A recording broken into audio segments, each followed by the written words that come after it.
સૌનો આભાર હું માનું છું કે સરસ બાળકોના હૃદયને ગમી જાય એવી સરસ ભેટ લઈને તમે આવેલા છો અને અમારા તરફથી ઘણી બધી શુભેચ્છાઓ તમારા ગ્રુપને, કારણ કે હંમેશા મોટી કોઈ મલ્ટીનેશનલ કંપનીઓ એની શરૂઆત એક નાનકડી એનાથી ઈંટથી જ થતી હોય છે એમ. તો એવી રીતે તમારી જે નાનકડી એક આ પ્રયાસ રૂપે જે સંસ્થા શરૂ થઈ છે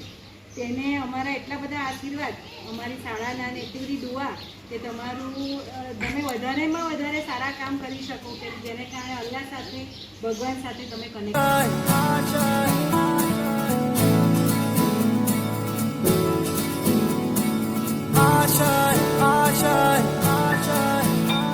कुछ पाने की हो आस आस, कोई अरमा हो जो खास खास आशाएं,